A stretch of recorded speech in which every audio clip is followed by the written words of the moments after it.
1. Subscribe now and press the bell icon. आपका हमारे अपने विद्या गुरु YouTube चैनल परिवार में।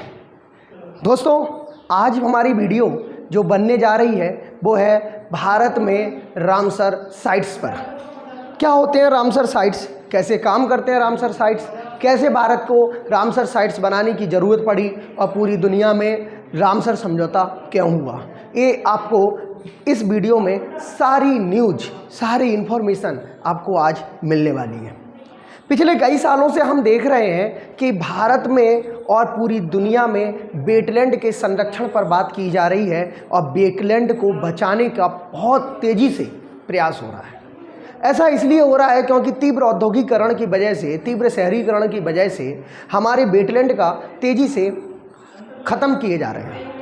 जैसा कि आप जानते हैं कि गांव में तेज़ी से पलायन बढ़ रहा है, गांव के लोग शहरीकरण को फोकस कर रहे हैं और शहरीकरण में आते आते हमारे यहाँ शहर के बाहर तेज़ी से विकास हो रहा है। बड़ी बड़ी कॉलोनियाँ बन रही हैं, लोग आपस में प्लॉट खरीद के, खेत काट के मकान बना रहे हैं। तो उनके पास जो बने हुए तालाब हैं, बने हुए जो संरक्षक हैं, बने हुए जो स्पंज हैं, बने हुए जो दलदली मैदान हैं, उन्हें हमारी सरकार ने थोड़ा सा ध्यान ना देकर जो पब्लिक सेक्टर के लोग हैं वो उस पर जल्दी से उन्हें ख़त्म कर रहे हैं और उनको तेज़ी से अपने मकान में, कॉलोनियों में, शहरीकरण में तब्दील कर रहे हैं। तो हमारी जो आर्द्र भूमि है, आज हम बात करते हैं अपनी आर्द्र भूमि की। तो हमारी जो आर्द्र भूमि है, ये पहले बात आती है कि सर इनका काम क्या है इस पृथ्वी पर। आर्द्र भूमि का सबसे पहला काम है, यह है हमारी पृथ्वी में दलदली मैदान है। दलदली मैदान है, हमारी पृथ्वी के स्पंज का काम करते हैं। हमारी पृथ्वी में जैव मंडल आरक्षित क्षेत्र का निर्माण करते हैं। हमारी पृथ्वी के लिए जैव विकास के लिए उत्तरदायी होते हैं, जैव विकास के लिए उत्तरदायी होते हैं। और जो लुप्त प्राय जीव जंतु या कीड़े मकोड़े जो होते हैं उनके लिए आवास प्रदान करते हैं। जो लुप्त प्राय हमारे जंतु हैं उनके लिए आवास प्रदान करते हैं। इसके अलावा ये हमारी पृथ्वी के वो क्षेत्र होते हैं जिन्हें हम सोख्ता मैदान भी कहते हैं या सोत का स्थान भी कहते हैं। इसके अलावा अगर हम बात करें वेटलैंड की, तो वेटलैंड में अभी हमारी क्या देखने को मिलती है कि वेटलैंड जो होते हैं वो सोख्ता के अलावा वाटर हार्वेस्टिंग का काम भी करते हैं। अब आपने देखा होगा कि आजकल वाटर हार्वेस्टिंग के नाम पर सरकार जो कह रही है, जैसे आपने देखा तमिलनाडु एक भारत का ऐसा राज्य है, उसकी राजधानी है चेन्नई, जहाँ पे भूमिगत जल खत्म हो गया है। अब भूमिगत जल खत्म हो गया है, ऐसा क्यों हुआ? क्योंकि चेन्नई के अंदर हार्वेस्टिंग और सिंचाई व्यवस्था की बड़ी किल्लत है। मानसून नहीं आता, वहाँ पर लौटता हुआ मानसून आता है, इससे वहाँ पर सिंचाई व्यवस्था को बड़ी परेशानियाँ उठाना पड़ रही हैं। आज हम जो मकान बना रहे हैं, हम देख रहे हैं कि हम लोगों ने ज़मीन से पानी निकालना तो बहुत तेज़ी से शुरू कर दिया है। जगह जगह हम लोगों ने बोर किए हैं, बोरिंग की है, लेकिन ज़मीन में पानी जाता नहीं है। प्रकृति का नियम है आम के आम गुठलियों के दाम। नेचर ये कहता है कि आप जो मुझसे लेते हैं वो मुझे वापस कर दीजिए, तो आपको इस धरती पर कभी कोई लॉस हो ही नहीं सकता, नुकसान हो ही नहीं सकता। परंतु हम लोग क्या करते हैं कि पृथ्वी से लेना तो जानते हैं लेकिन उसे देना नहीं जानते। इसके एवज में पृथ्वी क्या कहती है? पृथ्वी जब अपनी पर आती है तो सभी चीज़ें बैलेंस कर जाती है। केदारनाथ में जो बाढ़ आई थी 2013 में, बादल फटे थे, उसका सबसे बड़ा एग्जाम्पल है कि हमने केदारनाथ में अत कर दी। अत क्या कर दी कि 1 करोड़ की आबादी में 3 करोड़ लोग घूमने जा रहे हैं, टोटल हुआ 4 करोड़ लोग। केदारनाथ की अपनी एक क्वालिटी है, केदारनाथ धार्मिक दृष्टि से बहुत महत्वपूर्ण धार्मिक स्थल भी है, लेकिन हमने उस चीज़ को समझते हुए वहाँ का विकास तो कर दिया, परंतु उस विकास को हमने इको फ्रेंडली नहीं किया। इसकी बात क्या हुआ कि प्रकृति ने जब अपना तरीका दिखाया तो आपको सब पता है कि कितनी बड़ी त्रासदी हुई थी। इसलिए नेचर का रूल है आम के आम गुठलियों के दाम। इसलिए नेचर आम तौर पर ये कहती है कि हमें बचाओ, हमें संरक्षित करो। और ये संरक्षण और उसको बचाने का काम आज से नहीं, हम लोग सन 1972 में पृथ्वी सम्मेलन जो स्टॉकहोम, स्वीडन की राजधानी स्टॉकहोम में हुआ था, वहाँ से हमने इसके लिए काम किया है। 400 सालों से हम पृथ्वी को नुकसान पहुंचा रहे हैं और इसका सबसे बड़ा जिम्मेदार ब्रिटेन देश है। आप जानते हो कि गोरों ने हमें शुरू से ही परेशान कर रखा। गोरे जो होते हमारे, वे कौन थे? वे भाई साहब भारत में आए, भारत के लोगों को गुलाम बना लो। और सन 1600 में औद्योगिकरण की क्रांति कर दी, विश्व में पूरे औद्योगिकरण आया तो तेज़ी से पृथ्वी को नुकसान होने लगा, प्रदूषण आ गया, प्रदूषण बढ़ने लगा। अब जब प्रदूषण बढ़ गया तो सिंपल सी बात क्या है कि धीमे धीमे करके पृथ्वी को लॉस होने लगा, नुकसान होने लगा। तो इस लॉस और नुकसान की भरपाई के लिए हमने दुनिया भर के सम्मेलन और कॉन्वेंशन किए। इसी सम्मेलन के तहत हमारी जो पृथ्वी के तालाब वाले क्षेत्र हैं, दलदली वाले क्षेत्र हैं, स्पंज वाले क्षेत्र हैं, अर्थात जो हमारी पृथ्वी में सोख्ता वाले क्षेत्र हैं, उनको बचाने के लिए 1971 में 1971 में ईरान के अंदर जो भूमध्य सागर से सटा हुआ भाग है, ईरान के भूमध्य सागर से सटा हुआ भाग है ईरान का एक शहर जिसका नाम है रामसर। यहाँ पर हमने एक समझौता किया, एक मीटिंग की, और इस मीटिंग में शुरुआत में 171 देशों ने क्या लिया, भाग लिया। 171 देशों ने जब इसमें भाग लिया तो इस भाग लेने के क्रम में क्या हुआ कि उन 171 देशों ने कहा कि हम लोग पृथ्वी को बचाने का काम करेंगे, हम लोग इस पृथ्वी पर जितने भी तालाब, सोख्ता मैदान है, स्पंज मैदान है, दलदली मैदान है, उन्हें बचाने का काम करेंगे। तो एक रामसर समझौता हुआ, ईरान का एक शहर है रामसर, एक समझौता हुआ। इस रामसर समझौते में क्या हुआ कि 171 देशों ने इसमें साइन किए और रामसर समझौता हो गया। यानी दुनिया के कोई भी देश में अगर कोई तालाब, अगर कोई स्पंज मैदान, अगर कोई दलदली मैदान लुप्त प्राय होने जा रहा है या उसको ख़त्म किया जा रहा है तो ईरान का रामसर उसे घोषित कर दिया जाएगा, उसे रामसर साइट से घोषित कर दिया जाएगा। तो विश्व उसे क्या करेगा, बचाने का प्रयास करेगा और उसका पैसा यूएनओ की संस्था यूनेस्को के द्वारा लाया जाएगा, आएगा। और उसकी हर एक चीज़ की रिपोर्ट्स हमें यूनेस्को को देना पड़ेगी, यानी उसे अंतर्राष्ट्रीय लेवल का आर्द्रभूमि बना दी जाएगी। ऐसा नहीं है कि दुनिया में केवल अंतर्राष्ट्रीय लेवल की आर्द्रभूमि हो, आर्द्रभूमि तो कई जगह पर काम करती हैं। भारत में भी बहुत सारी आर्द्रभूमियाँ हैं, लेकिन रामसर साइट्स भारत में अभी कल ही 54 हो गई हैं। पहले 49 थी, 54 हो गई हैं। ये वीडियो मैं इसलिए बना रहा हूँ कि रामसर साइट्स बढ़ गई हैं तो आपको पता चले कि रामसर साइट्स होती क्या हैं। तो रामसर साइट्स 171 देशों में समझौता हुआ। 1975 में 1975 में इस समझौते को अमली जामा पहनाया गया और इस समझौते पर काम किया गया 1975 में। 1975 के बाद जब ये समझौता हुआ तो भारत इसमें 1982 में शामिल हुआ और भारत इसमें हस्ताक्षरकर्ता देश है। याद रखना, भारत इसका संस्थापक नहीं है, भारत इसका हस्ताक्षरकर्ता देश है। 1982 में इसमें भारत शामिल हुआ और भारत को 1982 में ही भारत का पहला फर्स्ट रामसर मिला जिसका नाम था चिल्का लेक, चिल्का झील। ये भारत का पहला रामसर था। 1971 में चिल्का लेक भारत का पहला रामसर था। और आप जानते हैं चिल्का झील के बारे में कि ये बेटा विश्व की चौथी सबसे बड़ी लैगून झील है और भारत की सबसे बड़ी लैगून झील है। विश्व की चौथी सबसे बड़ी लैगून झील है और भारत की सबसे बड़ी लैगून झील है। तो यहाँ पे रामसर समझौता हुआ। इस रामसर समझौते में क्या हुआ, इस रामसर समझौते में ये हुआ कि भारत का पहला रामसर मिल गया। और वर्तमान में अगर हम रामसर की बात कर लें, वर्तमान में तो भारत के पास 54 रामसर है। भारत के पास कितने रामसर हैं? 54 रामसर हैं। वर्तमान में रामसर की बात करें तो भारत के पास 54 रामसर है। अब 54 रामसर में भारत का सबसे बड़ा रामसर कौन सा है? सबसे बड़ा रामसर, तो अगर हम बड़े रामसर की बात करें तो भारत का सबसे बड़ा रामसर है आपका सुंदरबन। आपको पता है कि सुंदरबन पश्चिम बंगाल में पड़ता है और गंगा यमुना के डेल्टा से ये बनता है। तो भारत का सबसे बड़ा रामसर है सुंदरबन। और भारत का सबसे छोटा जो रामसर है वो है रेणुका बैराज जो भारत का सबसे छोटा क्या है? रामसर है। अब जो रेणुका बैराज है ये हमारा हिमाचल प्रदेश में पड़ता है, एचपी में। इसके बाद भारत का कृत्रिम रामसर जो है वो है हरिके बैराज। कृत्रिम का मतलब होता है जो मानव के द्वारा निर्मित हो। हरिके बैराज भारत का कृत्रिम रामसर माना जाता है। और हरिके बैराज के बारे में कहा जाता है कि ये पंजाब में पड़ता है, पंजाब में पड़ता है हरिके बैराज। तो ये भारत का हमारा क्या है? कृत्रिम रामसर है। भारत का कैसा है? कृत्रिम रामसर है। इसके बाद अगर हम बात करें कि भारत में सर इससे पहले तो हमने 49 रामसर पढ़े थे, तो 49वां रामसर है बेटा हमारा 49वां रामसर है बखीरा झील जो यूपी में पड़ती है और यूपी के संत कबीर नगर में पड़ती है। संत कबीर नगर में झील पड़ती है। संत कबीर नगर में क्या पड़ती है? झील पड़ती है। ठीक है।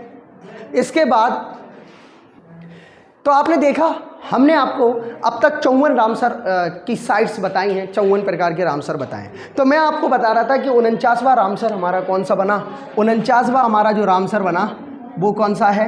वो है बखेरा झील, जो यूपी के अंदर पड़ती है और यूपी के संत कबीर नगर में, संत कबीर नगर में ये झील पड़ती है। याद कैसे करना है? याद ऐसे करो कि जो संत लोग होते हैं ना, वो हमेशा बखेरा खड़ा कर देते हैं।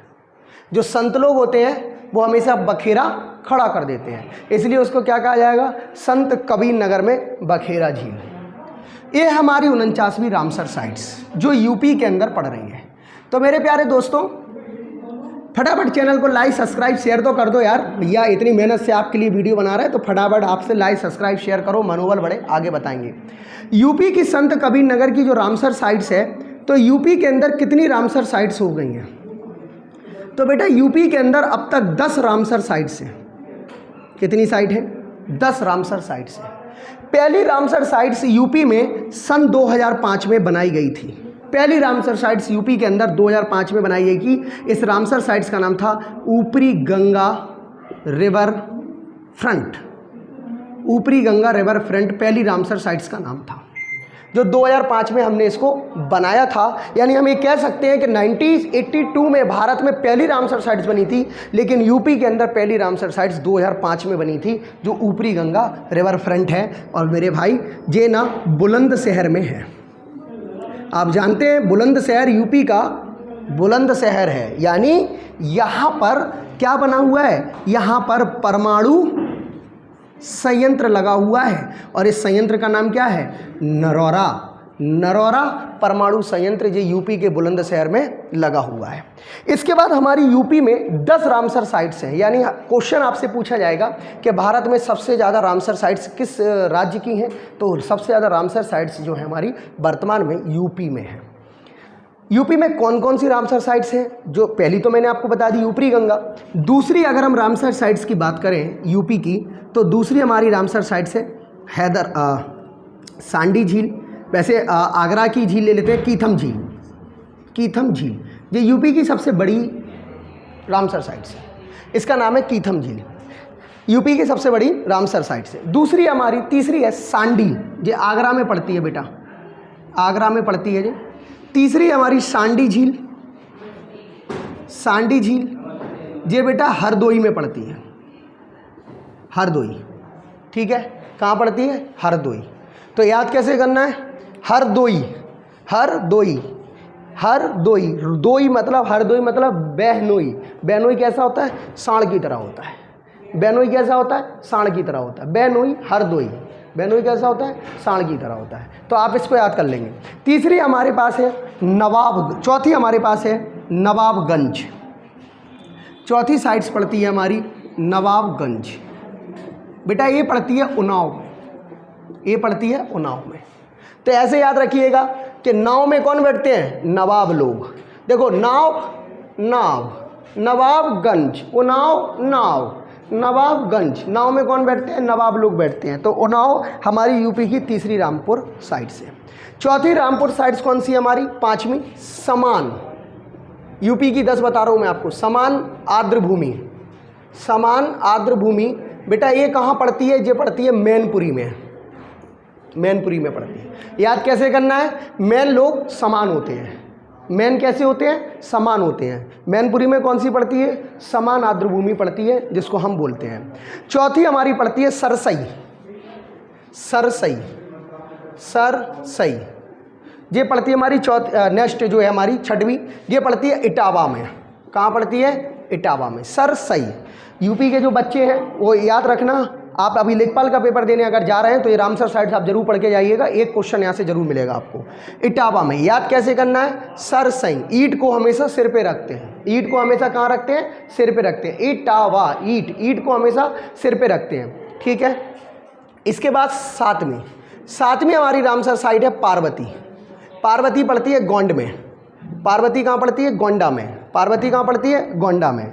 ठीक है, गोंडा मतलब गुंडा, गुंडा, गुंडा में कौन फंस गई? अब यहाँ पार्वती सीता मैया वाली मत लेना, पार्वती अपने सोना बाबू वाली ले लेना, जो तुम्हारे सोना बाबू है ना पार्वती, जिसके तुम लोग नाम रखते हो एंजल प्रिया, है ना, और किस्सू है, और पीनट, तो उसी को ना उसका एक नया नाम रख देना पार्वती, और उससे कहना कि तुम गुंडों में फंस गई, तो अपना क्या हो जाएगा? यूपी के रामसर साइड से याद हो जाएगी, उसको पता ही नहीं चलेगा कि तुमने कर का दो। फिर जब तुम्हारी नौकरी लग जाएगी तो अभी वो तुम्हें छोड़ के जाएगी, हमारे पापा नहीं मान रहे, फिर वो नौकरी लग जाएगी तो फिर वो तुमसे पूछेगी यार हमारे पापा भी मान गए, मम्मी भी मान गई, फिर तुम नहीं मानना, क्यों? क्योंकि 20 लाख का नुकसान हो जाएगा, फिर तुम नहीं मानना। तो पार्वती क्या है? मतलब पार्वती गुंडों में फंस गई। अगली साइड से हमारी आती है समसपुर, अगली आती है हमारी समसपुर। समसपुर कहाँ पड़ती है? रायबरेली में। समसपुर कहाँ पड़ती है? रायबरेली में। तो समसपुर कहाँ पड़ रही बेटा? रायबरेली में। याद कैसे करना है कि राय साहब जो होते हैं ना, राय साहब, आप जानते हो राय साहब को? जानते हो? हाँ, समझ गए राय साहब। राय साहब आजकल क्या है कि तुम अगर बोतल ले लो ना तो आदमी समझ जाए राय साहब पिए। राय साहब की बातें चल रही इधर। राय साहब का मतलब ही होता है जे, है ना, अद्दा खंबा, समझते हो कौन? रिमझिम जिन्हें हम बोलते हैं। तो जो हमारे राय साहब होते हैं वो कैसे होते हैं? समसपुर, यानी राय साहब को ऐसे याद कर लेना कि राय साहब हमेशा क्या होते हैं? समस्त लोगों को सलाह देते हैं। राय साहब समस्त लोगों को क्या देते हैं? सलाह देते हैं। तो क्या हो जाएगा? समसपुर रायबरेली। राय साहब समस्त लोगों को सलाह देते हैं, समसपुर रायबरेली।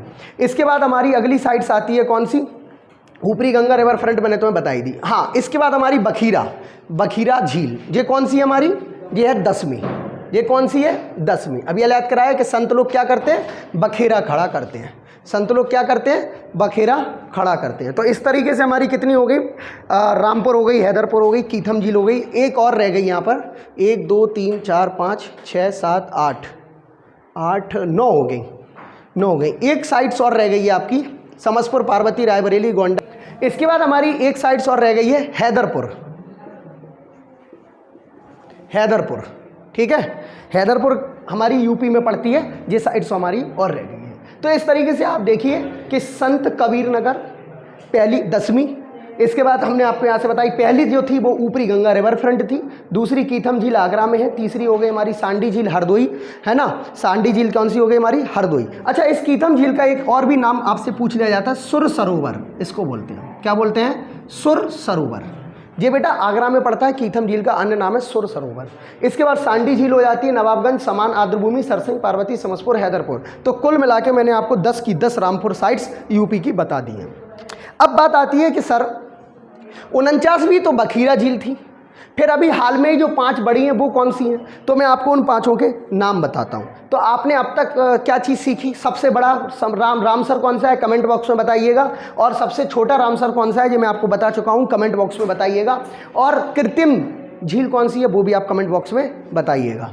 इस तरीके से हमारे क्या हो जाते हैं? 54 रामसर्स हो जाते हैं। यानी 49 मैंने आपको बता दिए। अब मैं आपको 50, 51, 52, 53, 54 पूरे बताता हूँ। खोलो यार का कल खोलो। अब अगर हम बात करें तो हमारी अगली 50वीं जो साइट्स है, 50वीं जो साइट्स है, यानी 49 मैंने आपको बता दी बखीरा झील, 50वीं जो साइट है वो है हमारी करीबिली, करीबिली पक्षी अभ्यारण्य। करीबिली पक्षी अभ्यारण्य इंपॉर्टेंट है, जो कल ही बनाई गई हैं 50 करीबिली पक्षी अभ्यारण्य। दूसरी हमारी रामसर साइट है पल्ली करनई मार्स आर्द्रभूमि, पल्ली करवई मार्स आर्द्रभूमि। 52 हमारी जो आर्द्रभूमि साइट्स है, करीबिली हो गई, पल्ली करवी हो गई, 52 होती है भाई पिचबरम। 52 कौन सी है हमारी? पिचबरम, पिचबरम आर्द्रभूमि।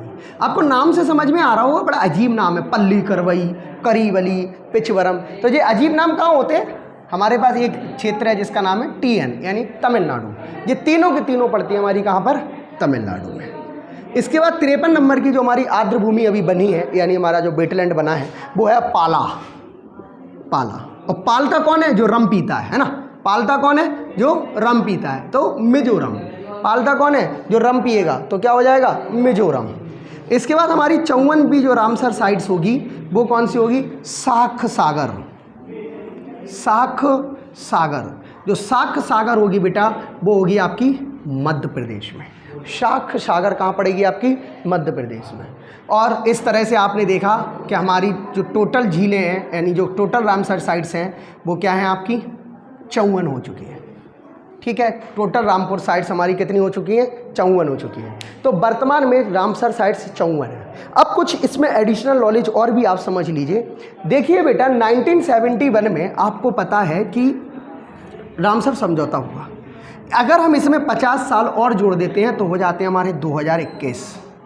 तो भारत ने 50वीं वर्षगांठ के दिन क्या किया? 2021 में क्या किया?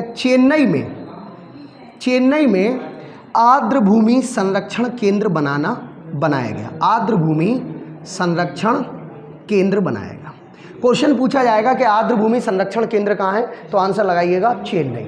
आर्द्र भूमि संरक्षण केंद्र भारत ने चेन्नई में बनाया। कब? जब रामसर साइट की 50वीं वर्षगांठ थी, यानी 2021 में बनाया।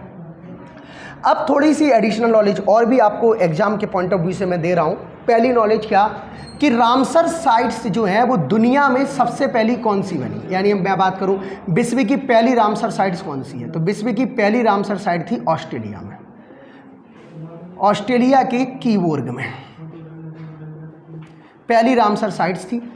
और विश्व में सबसे ज़्यादा रामसर साइट्स कहाँ हैं? विश्व में सबसे ज़्यादा, अगर हम विश्व में सबसे ज़्यादा रामसर साइट्स की बात करें तो बेटा ये पड़ती है हमारी यूके, उत्तराखंड नहीं, यूनाइटेड